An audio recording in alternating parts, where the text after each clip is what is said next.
12 মাসের বেতন নিশ্চিত করা এবং সরকারি কর্মী স্বীকৃতি সহ 13 দফা দাবিতে সরব হল সারা বাংলা মিড ডে মিল কর্মী ইউনিয়ন। শুক্রবার দুপুরে মালদার গাজল ব্লক আধিকারিকের মাধ্যমে রাজ্যের মুখ্যমন্ত্রীকে একটি স্মারকলিপি জমা দেন সংগঠনের প্রতিনিধিরা। এদিন স্মারকলিপি প্রদানকে কেন্দ্র করে গাজল ব্লক অফিসের বাইরে বহু কর্মী প্ল্যাকার্ড হাতে ভিড় জমান এবং প্রশাসনের বিরুদ্ধে ক্ষোভ উগরে দিয়ে বিক্ষোভ দেখান। বিক্ষোভকারীদের মূল দাবি দাওয়াগুলি হলো বাজেট বৃদ্ধি করে মিড ডে মিল কর্মীদের 12 মাসের বেতন নিশ্চিত করা, মাসিক ন্যূনতম 15,000 টাকা ভাতা প্রদান ও সরকারি কর্মীর স্বীকৃতি, অবসরকালীন 5 লক্ষ টাকা অনুদান, উৎসবে বোনাস এবং পোশাকের ব্যবস্থা, প্রতি 25 জন ছাত্র পিছু একজন কর্মী নিয়োগ এবং রান্নার বাইরে অন্য বাড়তি কাজ না করানো। এদিনের কর্মসূচিতে ইউনিয়নের জেলা সম্পাদিকা সাথী চৌধুরী ও শ্রমিক সংগঠনের জেলা সম্পাদক সহ বিভিন্ন স্কুলের কর্মীরা উপস্থিত ছিলেন। দাবি পূরণ না হলে আগামীতে আরো বড় আন্দোলনের হুঁশিয়ারি দিয়েছে সংগঠনটি।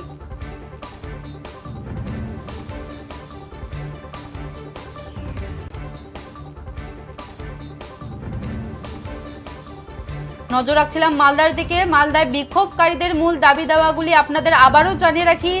বাজেট বৃদ্ধি করে মিড ডে মিল কর্মীদের 12 মাসের বেতন নিশ্চিত করা, মাসিক ন্যূনতম 15,000 টাকা ভাতা প্রদান ও সরকারি কর্মী স্বীকৃতি, অবসরকালীন 5 লক্ষ টাকা অনুদান, উৎসবে বোনাস এবং পোশাকের ব্যবস্থা, প্রতি 25 জন ছাত্র পিছু একজন কর্মী নিয়োগ এবং রান্নার বাইরে অন্য বাড়তি কাজ না করানো। এদিনের কর্মসূচিতে ইউনিয়নের জেলা সম্পাদিকা সাথী চৌধুরী এবং শ্রমিক সংগঠনের জেলা সম্পাদক সহ বিভিন্ন স্কুলের কর্মীরা উপস্থিত ছিলেন।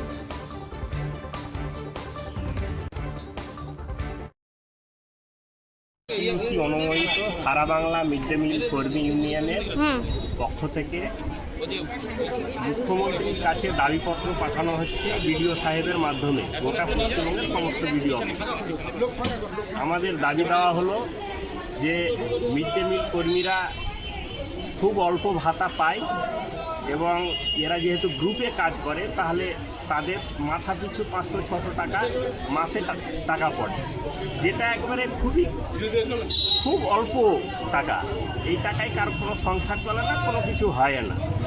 আজকে আমরা দাবি করেছি মিড ডে মিল কর্মীদের 15,000 টাকা মাসে বেতন দিতে হবে, না হলে অন্তত আইসিডিএসের সহায়িকার যে বেতন আছে 7,250 টাকা, সেই টাকাটা মিড ডে মিল কর্মীদেরও দিতে হবে। মিড ডে মিল কর্মীদের নিয়মিত বেতন দেওয়া হয় না, 2 মাস 3 মাস 5 মাস অন্তর বেতন দেওয়া হয়, সেইটা আমরা মাসে মাসে এবং মিড ডে মিল কর্মীদের যে গ্রুপ অ্যাকাউন্ট আছে সেই অ্যাকাউন্টের মাধ্যমে দিতে বলছি। আর মিড ডে মিল কর্মীদের 12 মাস কাজ করে কিন্তু বছরে তাদের 10 মাস এই ভাতাটা দেওয়া হয়। আমরা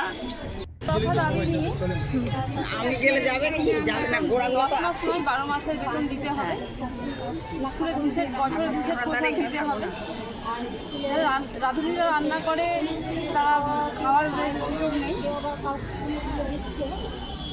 তাদের পেনশন দিয়ে কিছুই নেই, তাদের রান্না ছাড়া অন্যান্য কাজ করিয়ে ভিডিও স্যার বললেন আমি এইগুলো দেখবো, এগুলো আপনাদের সঙ্গে একমত, কিন্তু আমার হাত পা বাঁধা, আমি জানাবো।